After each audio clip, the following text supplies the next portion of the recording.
Hello, hello. We are here for good old episode 11 of good old Wheelhouse.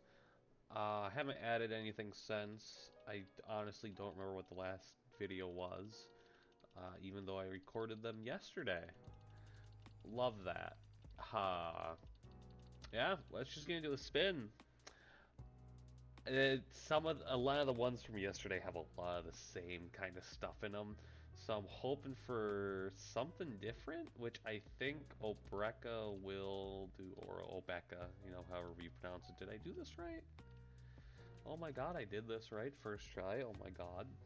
Yeah, a lot of stuff where at the end step you. Okay.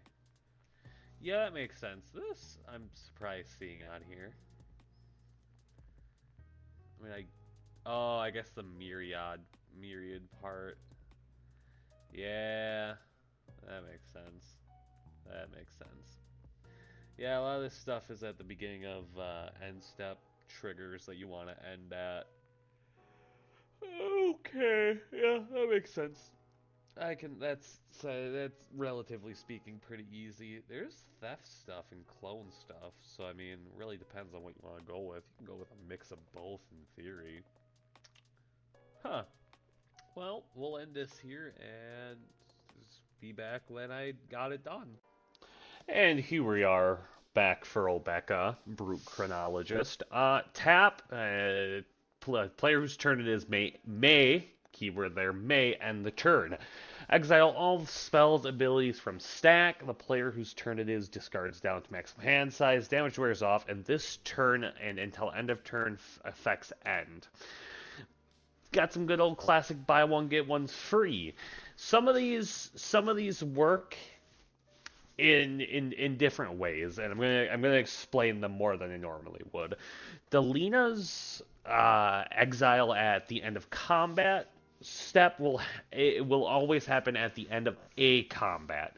So if you would end your turn on your combat, as that effect enters the stack, if your opponent goes on into combat, then your creatures will be exiled.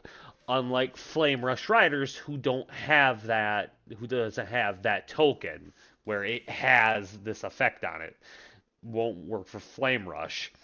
And then for Kiki Jiki, Ilrog, and Celia, if you go to your end step, if you go to your end step and just end your turn, those nice little token boys will stay, and then none of this matters if you have multiplied master. If you have the master multiplied, none of what I just said will matter if you have the master multiplied due to his triggered abilities ruling here. A little bit of theft. Some of these don't work 100%. Like for Flilborg, it'll go the Flutist and the Urge. You won't be able to keep them if you end turn because it says until end of turn, and they will still go back. But with Zara, you will be able to keep them forever if you end it at the end step and in response to the trigger. But the main reason that these two are here are for treacherous, to make sure if your opponent is looking for, it has a certain creature in their deck that you might want, and they've drew it, or they fucking vampire tutored for something, you can see what it is. And then Flitterborg is here because it gives that creature Myriad, and then you have two of those creatures if you have Master Multiplied, or if you end turn at the end of combat. Bring them back. We just got some good old recursion. Uh, you know, and the best part is with these, like exile at the beginning of end step, you can keep it. End step, you can keep it. With the Mimic Vat, you can keep making these tokens every turn. With Feldon, you can keep making them every turn. And then Oromi, they'll just stay no matter what because it doesn't have any extra any extra stuff. But either way, with the other three, they can stay for the rest of the game just due to having not Feldorn, due to having Obreka end your turn at the beginning of end step, exiling all these triggers. Obeka is a commander that I've personally wanted to build for a super long time, but because I am lazy and have horrible ADHD, I tend to bounce around and do multiple ideas at once. So Obeka deck kind of was bounced around from deck to deck.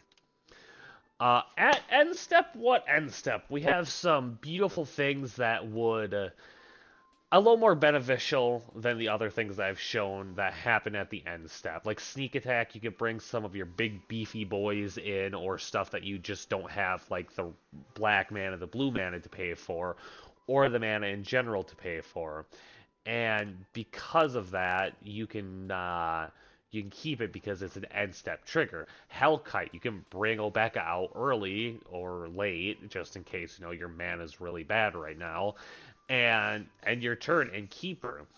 Exiling stuff from your graveyard and keeping it, beautiful. And Storm doesn't really matter too much, but it's here just in case you have a certain creature that you need from your graveyard. A little bit of protection. This is here because Obeka is going to be targeted. And once I throw the deck list out, obviously, add stuff, take away stuff, what might give you more protection, depending on how your deck list plays. But offer Immortality, giving Death Touch and Indestructible in case your opponent throws out a Destroy spell. Sundial of the Infinite just to, if in case they're like, oh, in response to you ending turn, I'll throw out a Path to Exile. You can end turn in response to that. And then Swiftfoot Boots, obviously the Hexproof. Kind of the only reason. Also, it's just good card. Extra turns. These extra turns kind of have a little bit of you lose the game at the end step. Obviously, with all of these, you can end your turn in response to their triggers. You can play these 2 manas, this 3 mana spell for an extra turn without having to worry about the losing the game, as long as you can keep Obeka protected. If your opponents are tapped out, bada bing, bada boom, and you have all 3 of these in your hand, boom, boom, then boom, and you got 3 extra turns in which you should win the game. If you're playing these 3 in a row or at all, you should have a win in hand or in planning, and you shouldn't just be throwing it out there willy nilly. What is the end game, though? We talked a little bit about with the extra turn stuff, tokens, bring it back from graveyard, taking all the turns. Isochron Scepter plus Final Fortune, and then ending your turn before the end step. I did, if you notice. Oh, no, I didn't. Either way, it's still, at the end of that turn, Oracle text reads end step now, I believe. So you don't have to worry about at the end of that turn actually losing the game, because it's at the beginning of the end step you lose the game. So bada bing, bada boom, you're good with throwing Obeka out there and they just taking infinite turns. Obviously, make sure your play group is okay with stuff like this. You just gotta make sure your group's okay with combos, like infinite combos like this. This one I saw when looking at Delina's page, because I want to make a personal deck for myself, being Delina Wildmage. I love Delina, one of my favorite commanders from the D&D set, the first one, not Baldur's Gate. But essentially, the way it reads is you declare Delina as attacker, Delina triggers, creating at least 1 non-legendary token of Kiki-Jiki. You activate Kiki-Jiki, making a copy of non-legend Kiki-Jiki, and you repeat. Which, I might be stupid, and this is why I'm putting this in the video. Is that token tapped and attacking as well? And if it is, then the combo makes sense. But if it isn't, then it, I mean, maybe not. Because you think, I guess then you can copy stuff that's outside of combat, or the Kikijiki that's out of combat. Yeah, never mind. I'm just stupid. Yeah. Either way, that's the end of the video. I think Obeka is a fun commander. I still don't have the tier list. I'll get that going sometime here whenever I'm not recording 7 videos in a row. But please like, subscribe, comment. Tell me what you want to see from this series. Tell me what you don't want to see. I uploaded some Lethal Company the other day with some of my friends, Kit, Agu, Jackie, and Sabrina. I plan to start posting more of that kind of stuff. Maybe some Baldur's Gate. But yeah, hope you all have a wonderful day, and we will see you for the next one.